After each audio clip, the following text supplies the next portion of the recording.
امام کے قریب بیٹھنا. اللہ کے نبی صلی اللہ علیہ وسلم نے فرمایا ذکر میں حاضر ہوا کرو یعنی خطبہ میں، اور امام کے قریب بیٹھا کرو. بے شک آدمی دور ہوتا رہتا ہے حتیٰ کہ وہ جنت میں بھی پیچھے ہی ہوگا اگرچہ وہ اس میں داخل بھی ہو جائے. یعنی تاخیر کی اتنی مذمت ہے. خاموشی سے خطبہ سننا یعنی بات نہیں کرنی چاہیے، کوئی اہم بات بھی نہیں پوچھنی چاہیے. ابن مسعود سے روایت ہے کہ انہوں نے ابی ابن کعب سے قرآن کی کسی آیت کے بارے میں سوال کیا جبکہ اللہ کے نبی خطبہ دے رہے تھے، تو انہوں نے اعراض کیا اور کوئی جواب نہ دیا. پھر جب آپ نے نماز پڑھائی تو ابی کہنے لگے تمہارا جمعہ ہی نہیں ہوا. تو ابن مسعود نے رسول اللہ صلی اللہ علیہ وسلم سے پوچھا تو آپ نے فرمایا ابی نے سچ کہا، کوئی بات کرنے کی اجازت نہیں، یہ کہنے کی بھی کہ چپ ہو جاؤ یہ بھی اجازت نہیں. عبداللہ بن مسعود کہتے کہ جب امام جمعہ کے لیے آ گیا پھر تمہارا اپنے ساتھی سے یہ کہنا کہ خاموش رہو لغویت کے لیے کافی ہے. یہ بھی لغو بات ہے. کوئی لغو حرکت نہ کرنا، کنکریوں سے نہ کھیلنا، فون سے نہیں کھیلنا، میسجز چیک نہیں کرنا، انگلیوں میں انگلیاں ڈال کے پٹاخے نہیں بجانا، گوٹ مار کے نہیں بیٹھنا. گوٹ مار کے کیسے بیٹھتے ہیں؟ گھٹنے اوپر کر کے اور یوں ایسے گھٹنوں کے گرد ہاتھ ڈال کے. کئی دفعہ ایسے نظر آتا ہے کہ خطبے میں لوگ اس طرح بیٹھے ہوتے ہیں کیونکہ پتہ نہیں ہے. یعنی آپ چوکڑی مار سکتے ہیں. آپ سب سے افضل پوزیشن تو یہ ہے کہ جیسے نماز کے اتحیات میں ہم بیٹھتے ہیں، لیکن کچھ لوگ اس طرح بیٹھ نہیں سکتے، چلے کرسی پہ بیٹھ جائیں. اگر کرسی نہیں ہے نیچے بیٹھے ہیں تو چوکڑی مار کے بیٹھ جائیں، مگر ٹانگیں اس طرح پیٹ کے ساتھ لگا کے گھٹنوں پہ ہاتھ کو بل دے کے اس طرح نہیں بیٹھے. اگر مجبوری ہے تو وہ اور بات ہے، لیکن یہ کہ بلا وجہ نہیں کرنا چاہیے کیونکہ ادب کے خلاف ہے. اونگ آنے پر جگہ بدلنا. نبی صلی اللہ علیہ وسلم نے فرمایا اگر جمعہ کے دن کسی کو مسجد میں اونگ آنے لگے تو اپنی اس جگہ کو دوسری جگہ سے بدل لے. کہ بعض اوقات ایسا ہوتا ہے نا خطبے کے وقت بڑی سکینت ہوتی ہے اور آخری خطبہ تو آپ نیند میں ہی سنتے ہیں. نماز جمعہ کی رکعت 2 رکعت ہے فرض بس. جمعہ کی نماز 2 رکعتیں ہیں اور ان دونوں میں قرات ہوتی ہے. نبی صلی اللہ علیہ وسلم جمعے میں سبح اسم ربک الاعلی اور هل اتاک حدیث الغاشیہ پڑھتے. کبھی جمعہ اور عید کٹھے ہو جاتے تب بھی دونوں نمازوں میں یہی صورت پڑھتے تھے. ٹھیک ہے. اسی طرح صبح کی نماز میں جمعے کے دن الف لام میم التنزیل اور هل اتى علی الانسان کی قرات کرتے اور نماز جمعہ میں سورۃ الجمعہ اور منافقین کی تلاوت کرتے. یعنی یہ بھی ملتا ہے. فرض کے بعد 2 رکعت پڑھنا. عبداللہ بن عمر سے روایت ہے انہوں نے رسول اللہ صلی اللہ علیہ وسلم کی نفل نماز کو بیان کیا اور کہا کہ آپ جمعے کے بعد کوئی نفل نماز نہیں پڑھتے تھے حتیٰ کہ واپس تشریف لے جاتے پھر اپنے گھر میں 2 رکعت پڑھتے تھے. اب جو لوگ گھر نہیں جاتے تو پھر وہیں پر وہ پڑھ لیتے ہیں، ورنہ آپ صلی اللہ علیہ وسلم اپنی سنتیں وغیرہ گھر میں پڑھتے تھے. اور اسی طرح 4 بھی پڑھی جا سکتی، 2 بھی ہیں 4 بھی ہیں. آپ صلی اللہ علیہ وسلم نے فرمایا جب تم میں سے کوئی جمعہ پڑھ چکے تو اس کے بعد 4 رکعتیں پڑھے. یہ آپ کا حکم ہے. تو جب آپ کا 2 چیزیں ہوتی ہیں سمجھنے کے لیے، ایک آپ کا فعل ہوتا ہے اور ایک آپ کا حکم ہوتا ہے. تو ہمارے لیے کیا ہے جو آپ کا حکم ہو. جمعے کے بعد کوئی اور نماز پڑھنے سے پہلے گفتگو کرنا، یعنی سنت پڑھنے سے پہلے گفتگو کرنا. اسما بن مالک سے مرفوعاً روایت ہے کہ جب تم میں سے کوئی آدمی جمعہ کی نماز پڑھے تو اس کے بعد اس وقت تک کوئی نماز ادا نہ کرے جب تک کسی سے کلام نہ کرے یا اس جگہ سے نکل نہ جائے. پہلے منع تھا، اب کوئی نہ کوئی بات کر لینی چاہیے. نہیں سمجھ آئی؟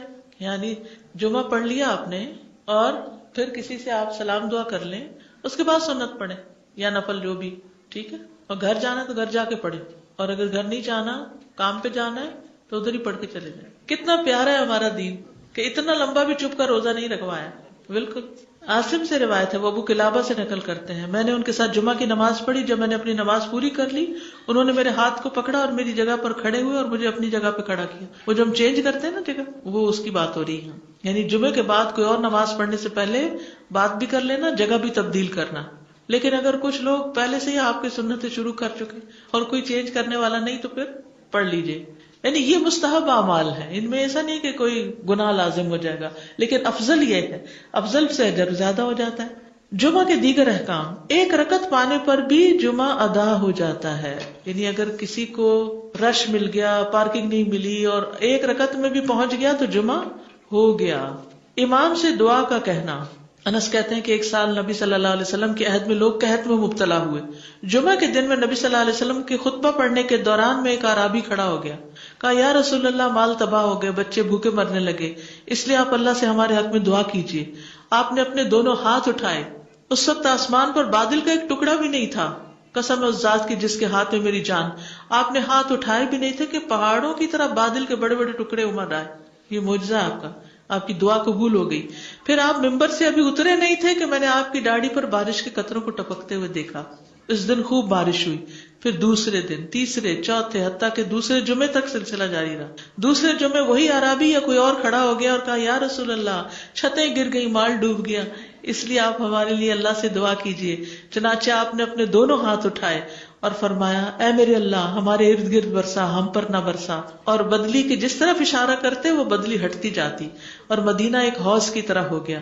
وادی کنات 1 مہینے تک بہتا رہا. جو شخص بھی کسی علاقے سے آتا تو اس پر بارش کا حال بیان کرتا، جیسے ہوتا ہے نا کوئی فلڈ آ جائے یا کچھ ہریکین، تو پھر ہر کوئی موضوع گفتگو ہو جاتا ہے. جمعہ کے بعد قیلولہ کرنا. انس کہتے ہیں کہ ہم لوگ جمعہ کے دن سویرے نکلتے اور جمعہ کی نماز کے بعد قیلولہ کرتے تھے. جمعہ کے بعد کھانا کھانا. سہل کہتے ہیں کہ ہم نہ تو قیلولہ کرتے نہ دوپہر کا کھانا کھاتے، مگر جمعے کے بعد. لنچ کب ہے؟ جمعے کے بعد. جمعے کو قیام و سیام کے لیے خاص کرنے کی ممانعت ہے، یعنی اس دن کی رات کو شب جمعہ منانا کہ اس رات پوری عبادت کریں گے، یہ سنت سے ثابت نہیں. ٹھیک ہے. اور دن کو روزے کے لیے خاص کرنا یہ بھی سنت سے ثابت نہیں، الا یہ کہ کوئی معمول کا روزہ رکھتا ہے، یعنی ایام 20 کا روزہ ہے تو وہ اور بات ہے. ابو ہریرہ سے روایت ہے کہ میں نے رسول اللہ صلی اللہ علیہ وسلم کو فرماتے ہوئے سنا، تم میں سے کوئی شخص جمعہ کے دن روزہ نہ رکھے مگر یہ کہ اس کے ایک دن پہلے یا اس کے بعد کا دن ملا کر روزہ رکھے. جمعہ کے دن خرید و فروخت کی ممانعت ہے. جمعہ کے دن جب نماز کے لیے پکارا جائے تو اس وقت اللہ نے خرید و فروخت سے منع کیا ہے. وَذَرُوا الْبَيْعَ، اس دن کاروبار حرام ہے. اور یہ جمعے کی دوسری اذان کے ساتھ تعلق رکھتا ہے، یعنی صبح صبح کام کر سکتے ہیں لیکن اذان ہوتے ہی چھوڑ دیں، اور جب پھر جمعہ سے فارغ ہو جائیں تو دوبارہ دکان پہ جا کے بیٹھ جائیں. جابر بن عبداللہ کہتے ہیں کہ نبی صلی اللہ علیہ وسلم جمعہ کے دن خطبہ ارشاد فرما رہے تھے کہ مدینہ میں ایک تجارتی قافلہ آیا. رسول اللہ صلی اللہ علیہ وسلم کے صحابہ اس کی طرف لپک پڑے اور آپ کے پاس مسجد میں صرف 12 آدمی بچے.